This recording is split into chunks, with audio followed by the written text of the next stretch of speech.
A man who's been working pretty hard is Nick Saban. Coach, great to have you back on our program. And so many people have I think, just labeled you as a media guy. It's still hard for me to get used to. Well, I'm on the media. I'm still a coach at heart. And I do look at things from coach's perspective, which I think is a little different maybe because people don't have that internal insight. So, and I think that's one of the things that hopefully I can offer to fans and create a little more interest. So I've enjoyed it so far. Knowing you, you didn't roll in here, grab a couple of index cards. I'm particularly curious about just your preparation, getting ready for the season. We know you've talked to coaches because they've shared that with us, but take us through some of your own prep because I know you've dug deep and will continue to. Yeah, well, like for the draft, I approached the draft exactly like I did when I was a coach in the NFL, and I evaluated the players on my own. And to come to this, it was a little more difficult because everybody's roster has changed pretty dramatically in terms of the additions that they've made, whether it's recruiting or transfer portal. But I watched everybody's spring game. I talked to I talked to all the head coaches and tried to marry up what their thoughts were about their team and then what I actually saw in a pretty general sense in watching the spring game. So I try to prepare for it just like I do if I was playing a game. So if we were playing somebody in the opener, I would actually watch the spring game to try to get some idea of what kind of team they may have. I was with you on a plane once in the off season, and you were watching the Auburn spring game, and it's always stayed with me because nowadays, as you know, not much happens in a spring game. What are you looking for when you're watching a spring game? Well, two things. Trying to evaluate personnel. It's easier to do at skill positions in a spring game than it is in the offensive line or defensive line, but you can see in general. And also, is the scheme relatively the same as it's been in the past? Is there something different that we need to prepare for? What I always did in the offseason was I was looking for things that were different so that we could practice against those things and prepare for them even in fall camp so that when we played that game, no matter when it was during the season, it wasn't the first time the players were exposed to it. So, and it's, coaches are like consistently coming up with new things. RPOs were something that started about, 10, 12 years ago. It's a totally new concept that created a different way to coach, but that's constantly happening in everything these coaches do. All these coaches, when they're sharing things with you, what are you digging the deepest on? Mostly their feeling about their team. Okay. Where is their team from a chemistry standpoint? What kind of discipline they have on the team? What kind of leadership do they have? What kind of buy-in do they have from the players on their team?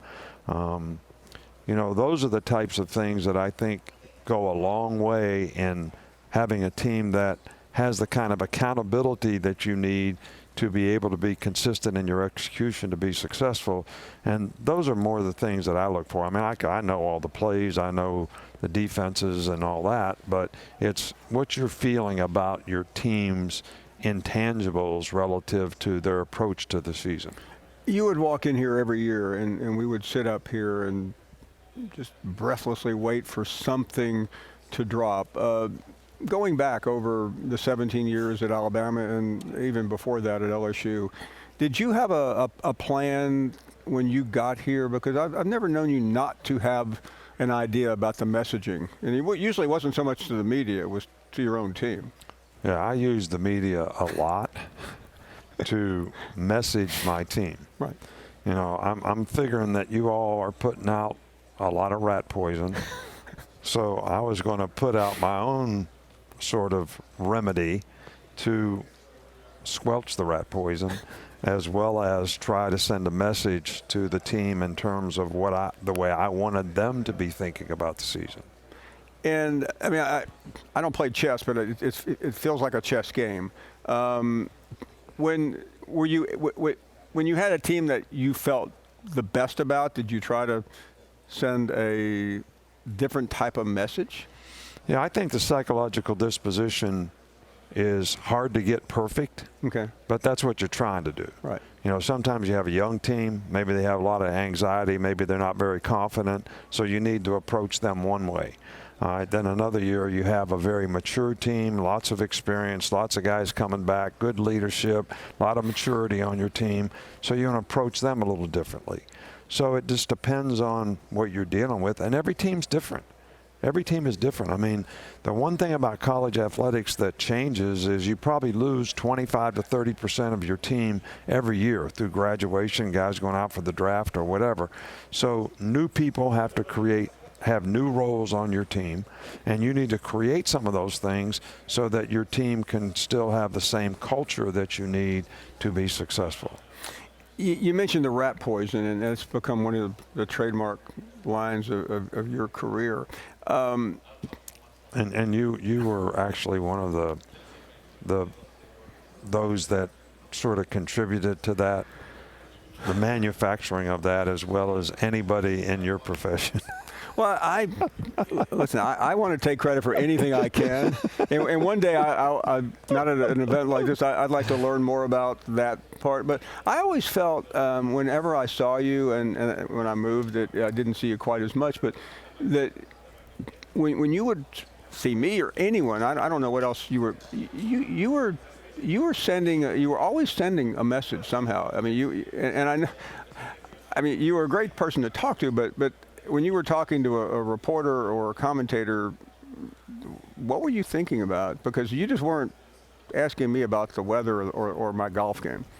No, I was actually always trying to prepare myself for what message do I want to send to our fans, to our players, and in general to reinforce the culture of the program, which was, what's the best way for me to get every player on our team to be as successful as they could be in terms of their decision making, their judgments, how they're going to execute, their lifestyle, the decisions that they make relative to off the field as well as on the field. You know, these things don't happen on the field. Like, you don't develop all the strength that you have on the field. You develop it in the weight room and take it to the field. You don't develop discipline on the field. You develop discipline in your life and the choices and decisions that you make, and you take it to the field.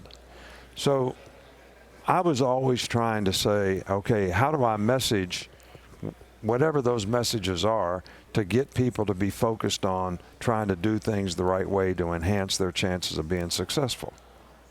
Did you? I mean, you can't turn away from success, but because of your success, which we all have documented, did it make it more challenging though? Because you had a fan base that, let's be honest, you spoiled them to death.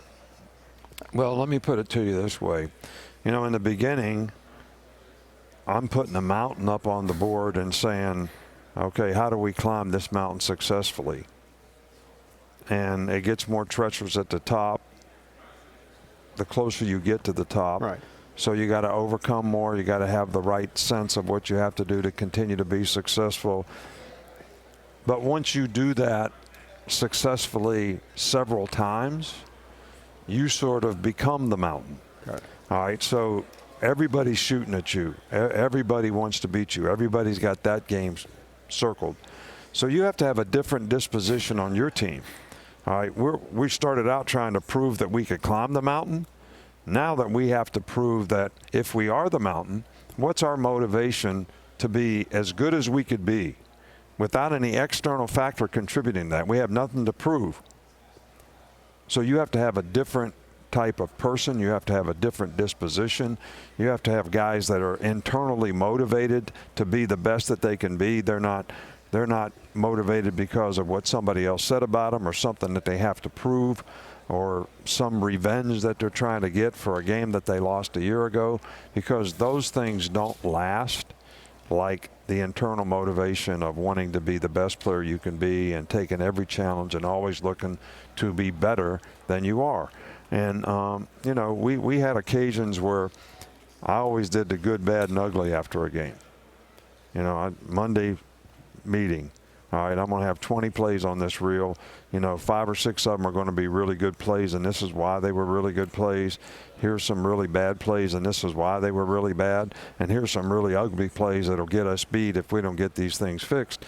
And, you know, sometimes players would look at you like, hey, coach, we won the game. Why are we doing this? But the outcome is not just winning and losing. The winning and losing is the outcome. How do you stay focused on the things that you need to do to get the outcome? Because there's another outcome you got to get next week. And to have players that can learn how to think that way, I think is what is really important to continuing to be successful. You know, it's more difficult to deal with success than it is to deal with failure.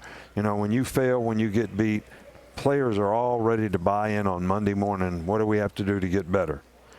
But when you win, they're all relieved that we won. All right, so now we should get a day off. We should have less practice today. We're still going to run sprints on Monday.